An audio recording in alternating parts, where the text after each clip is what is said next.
Farah. This is Yashinie.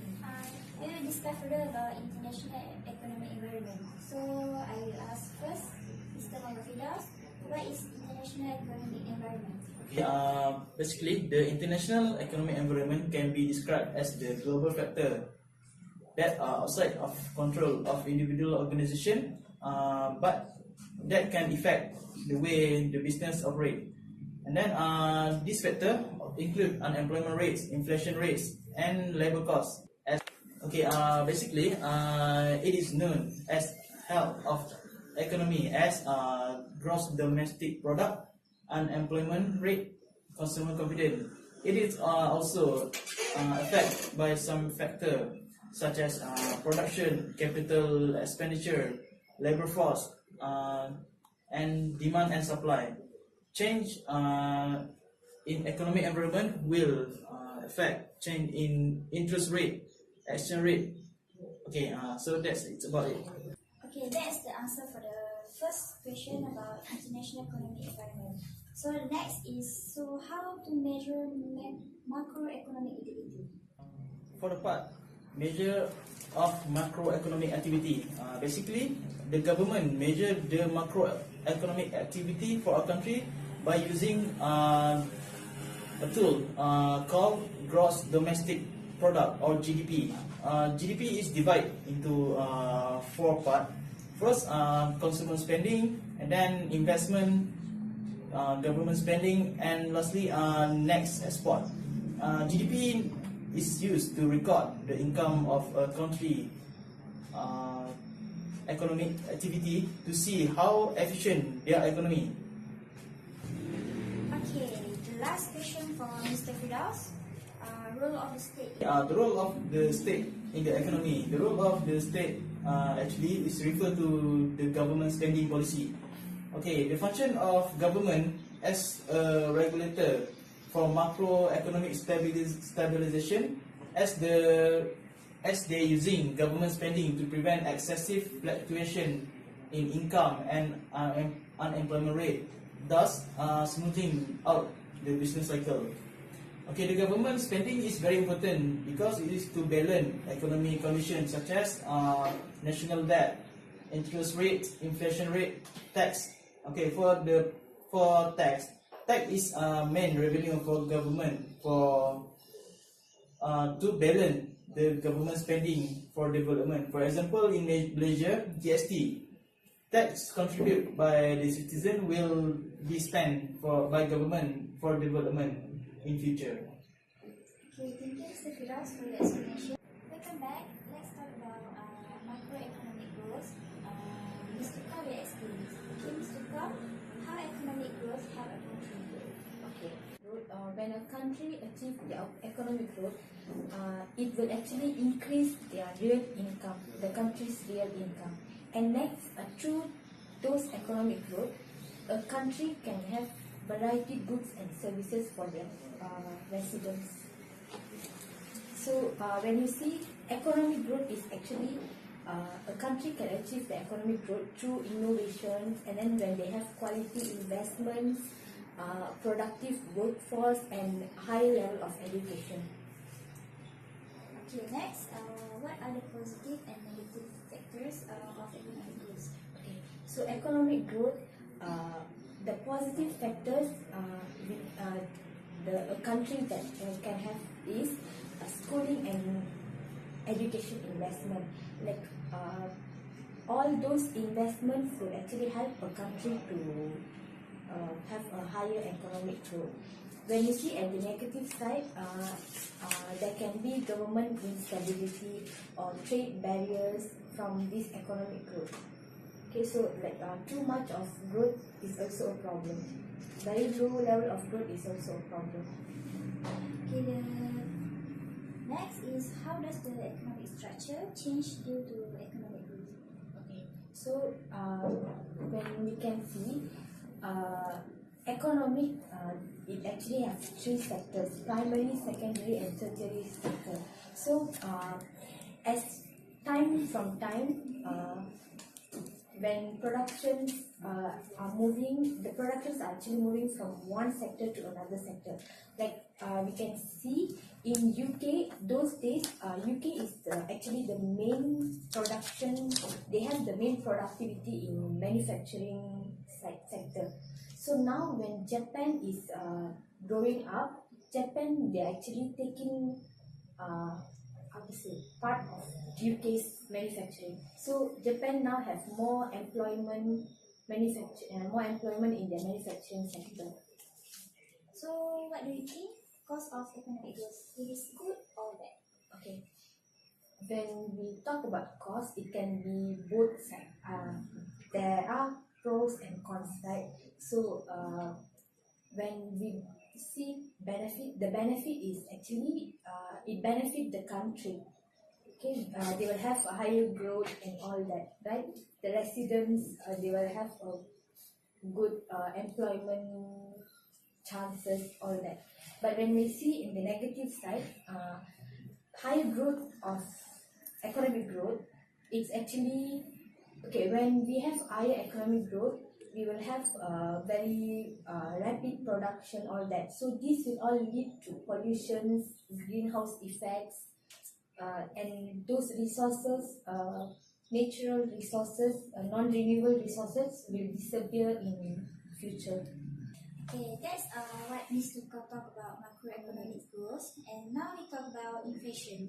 Okay, Ms. Tuka, can you explain more how is inflation measured? Okay, so inflation, we know that inflation is the rise in prices of goods, right? So inflation can actually measured by two ways: retail price index and consumer price index. Okay, so retail price index, the government actually see the change in price of goods and services that is bought by the average consumers. But for consumer price index, they will actually analyze the consumers' behavior. So most of the governments, they say that consumer price index is the most accurate one. Okay, because consumer price index, it actually how to say, determine the real consumer behavior. So it is more accurate when we can calculate inflation. Okay, so what causes of inflation? Okay, causes of inflation is actually can happen when higher labor costs, when cost of labor increases, or cost of raw materials increases. Because when the raw material prices are high, definitely the manufacturers will set a higher price for the goods and services. So when the inflation, goods and services that have higher price, the domestic goods will be high. So thus the imported goods will be more cheaper. So last question is how government overcome the inflation? Okay, governments, they can overcome the inflation in two ways. Since during inflation, consumers will have a lesser purchasing power. So to increase the circulation of money in the economy, governments will actually do two things. They will reduce the tax and also increase the government spendings. That's it. So that's from Ms. Tuka to talk about inflation. Thank you. Soon with Ms. Yashinie to talk about employment and international trade. So welcome back. So we have Ms. Yashinie to explain more. First question, briefly, can you explain briefly about employment? Okay, basically what's meant by employment? Employment means in one of the economic condition, the use of all available of the labor resources be used in a more efficient and any possible way. They didn't waste any of the resources in the country. Second thing, in UK, most of the rate of unemployment is lower than 5%. There are some of authors say why they mostly happen at unemployment. First of all, as labor, they didn't show up their good performance and skills. Okay, their low qualifications. Second thing, labor cost consists of more than their wages because they, as a labor, they need more wages, so they require to do the unemployment in this state. The natural rate of unemployment to increase the labor or market skills and better educated. Second, to introduction for back-to-back work scheme. Third is to continue the rigorous of the trade unions. Fourth is flexibility of the workforce. Fifth is to success the upside of the measure. In some countries, there are some of the difference in why the unemployed the employee, because some factors are most of them is uneducated, not have enough qualification. Second thing, most of them didn't perform well in their skill.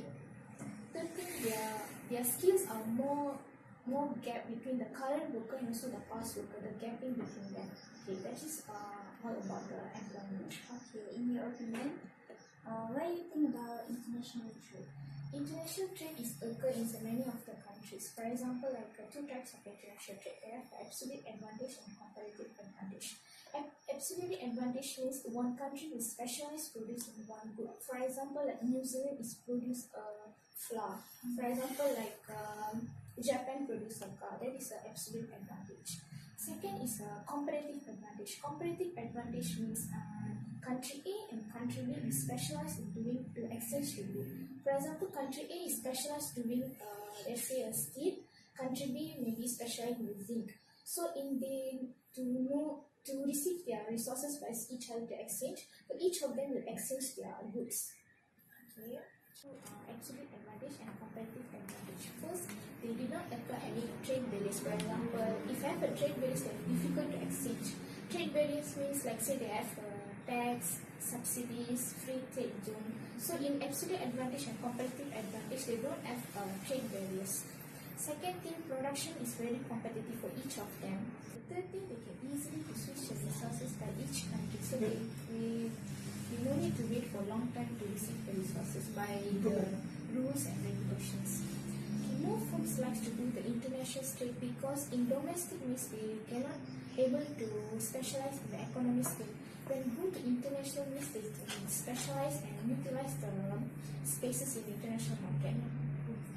Fourth thing, why we giving important in international market? Because it's a reduction in the barriers, enhance the opportunity to increase and competitive between the competitor. Third thing, they can better enhance to produce their country with a good economic growth. Okay, that's all for it. Okay, that's all for Miss Yashinie.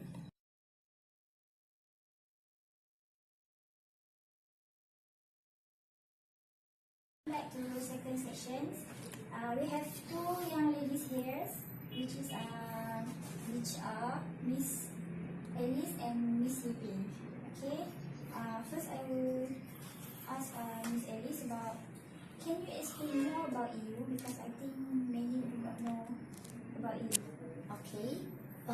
EU is actually stand for European Union, which is formed from 28 countries currently.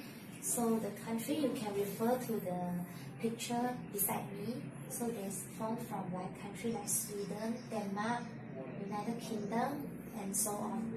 So what the purpose of the EU? The EU is actually they want to achieve a political and economic union to stay competitive in the world global market. So in order for the European country to unite, it need to overcome some of the barrier, which we have three types of barrier. The first one is physical barrier. Physical barrier is, example of physical barrier is form filling. Because every country they have different style of filling the form, so it's actually create a problem for them to unite because it's different, right? So the second one is fiscal barrier. Fiscal barrier is more about tax, VAT, value added tax. So every country is different, right? And also duty. The third one is technical barrier, which is the obstacle to the free movement of goods, capital, and labor. So in order for the European to integration, they also all have faced some social issue. So different countries, they have different employment right, different minimum wages requirement, and also some health and safety issue. So all of this they need to overcome. So in order for them to achieve the European Union. Okay. So second, I will talk about the impact of the single European market. It's actually more about advantages, why they form them, what it brings, what advantages to this association. So the first one is the both intra-EU trade and extra-EU trade have been increased. Means that the trade occur between Europe country or the Europe country between others country, both of the trade have been increased. So the second one is it also increased in both domestic and cross-border merger and acquisition. The third one is bring the growth of FDI into the euro. So the fourth one is the investment and income have increased since the form of the European Union, and it also decreased the inflation. All the increase and decrease range is about 1 to 1.5% for the effect of EU. So the next one is the employment have also grown about 30,000 to about 90,000. So the last one is the EU also have to remove the obstacle to cross-border transaction. Means before the EU, right, UK and Sweden is two different countries. So when they want to do some transaction, it's very hard. So if they already unite, so it's much more easier for them to do the transaction. Okay, that's all about EU. Next question is, can you tell me and audience about what is Maastricht and beyond? Okay, Maastricht and beyond is all about they wanted to achieve both political and economic union between these 28 countries. So, on the economic side, this Maastricht Treaty has contained a proposal for a Europe-wide single currency. Means they introduced euro. So these 28 countries, originally they have different currency.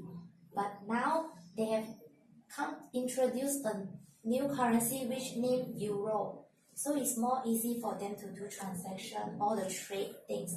But there's exemptions for three countries, which is Sweden, Denmark, and United Kingdom. They remain the use of their own currency. They didn't participate in this single currency, but they still is a part of the EU country.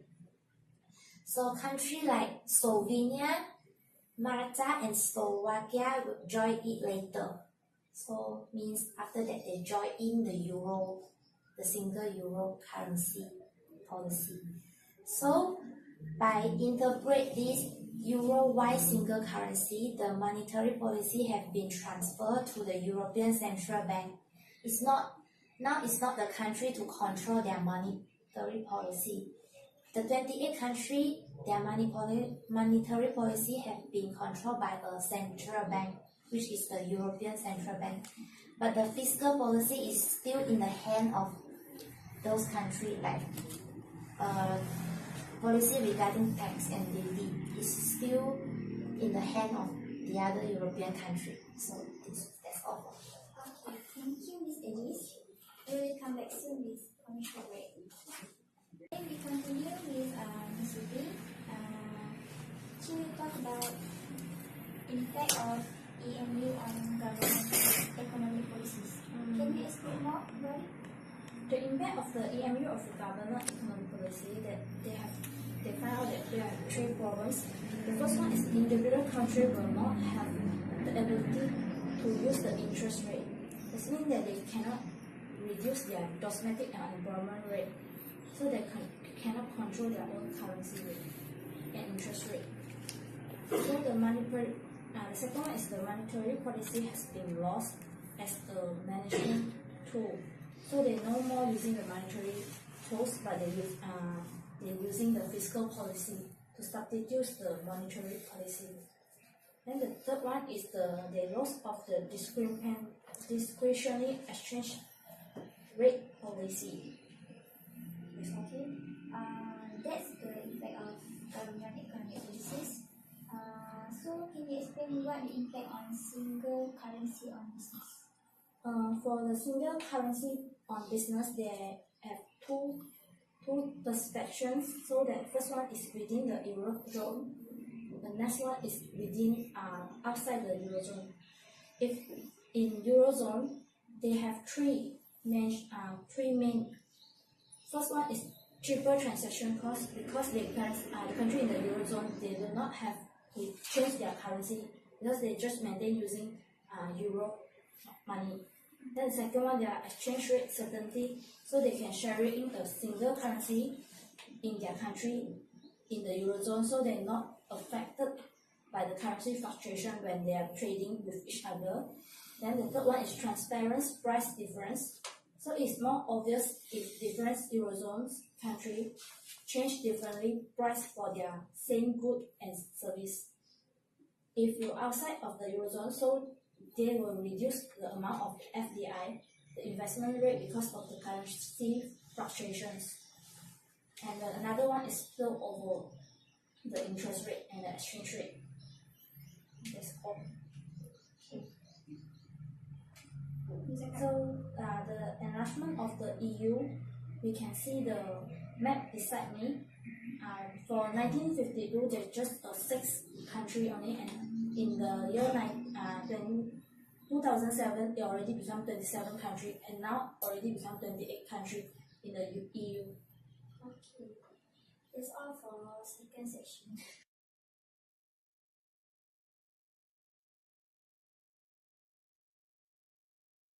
Continue with our last sections. We have 2 guests. Our last sections, which are Miss Farah and Mr. AHMAD AMIRUL. Okay, I will ask first Miss Farah. What your opinion about exchange rate system? Okay, I will continue for the exchange rate system. So, in the world, we have 2 main exchange rate system. First one is fixed exchange rate, and also the second one floating exchange rate. Okay, for fixed exchange rates, which means that when the company was fix or tie their currency to a community or other currency from the other country. Some of the country, they will tie their currency with the most trading partners, such as mostly the commonly will be used is US dollar, because US dollar is common use for the international trade for all the country.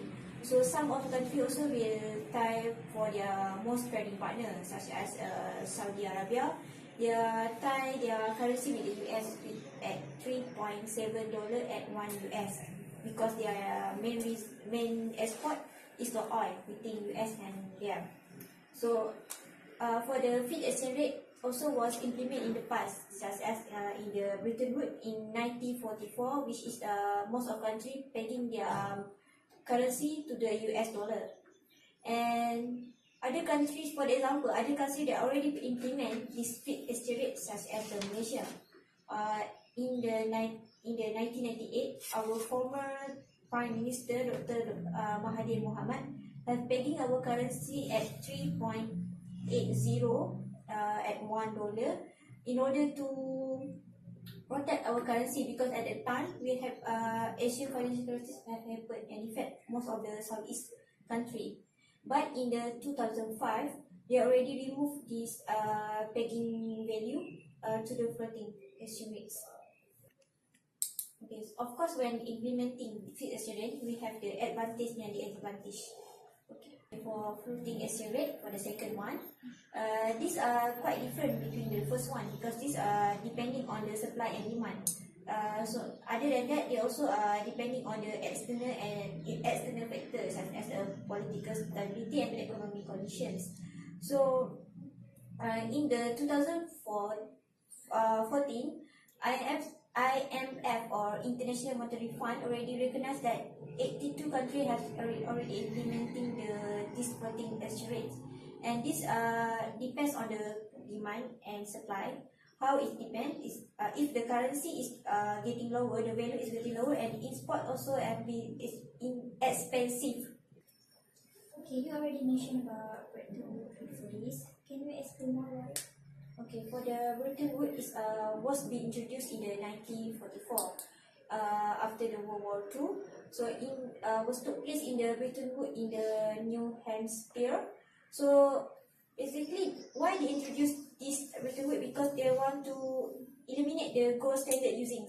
So by using the Bretton Woods, they will use US dollar as a global currency, which means only US are able to print their money. And Also, country that involved in the Bretton Woods was promised to pegging their money to the US dollar instead of the gold standards. So, okay, why they are introduced the Bretton Woods also because of the hyperinflation that happened during that time, because of most of the country was print out their money to pay the needed for the war. So it will causes the money grow, the value of money will decrease, and in some case at that time to buy the bread we need to one basket of money. So this is really expensive. But in 1971, this system was being removed due to the stagflation. Stagflation means that combination of inflation and recession during that time. So the President of America, President Nixon, have removed this system and redeflate to the value in gold. Thank you, Ms. Farah. We will come back soon after commercial break. Okay, we continue with our last sections with our last guest, Mr. AHMAD and Rosni. I will ask him about the questions. Okay, Mr. AHMAD and Rosni, what do you think about commodity prices? Commodity prices. First of all, commodity is defined as a raw material or primary agricultural product that can be bought on and sold worldwide, such as palm oil, petroleum, and even gold. But nowadays, due to the successfulness of trade organizations such as the Trade Organization and the development of new technology has affected the price of commodity. Advanced technology such as modern farming and bigger ship has reduced the cost in producing the commodity. Price of 1 barrel of crude oil on 2008 is around 147 USD, but declined in 2009 at the price of $63 per barrel. This not only affect the income of the country but also slow down the economic growth. When the price of the commodities such as petroleum went down, workers in the industry need to be terminated and to save costs, causing less money spent in the economy and the increasement of unemployed rate. Say commodity prices have significant impact toward economic status of a country. Okay, for last but not least, can you tell more about CSR? International trade has established various MNC such as Nestle. Corporate social responsibility not only refer to what company give to the community, such as sponsorship or donation, but it's also likely about how the company make sure that their customer has the best, healthiest, and safest product to be used. MNC always been involved in scandals such as usage of artificial sweetener, chemicals, and ingredients that do not meet standards. CSR also should involve on preserving the nature by applying green technology or natural ingredients to avoid pollution. Farming and logging industry should apply reforestation to ensure that nature balance. The end. Okay, thank you, Mr. Ahmad Rosni. Today, that's all for our talk show. I hope you guys can understand more about international economic environment. Thank you. See you again. Bye.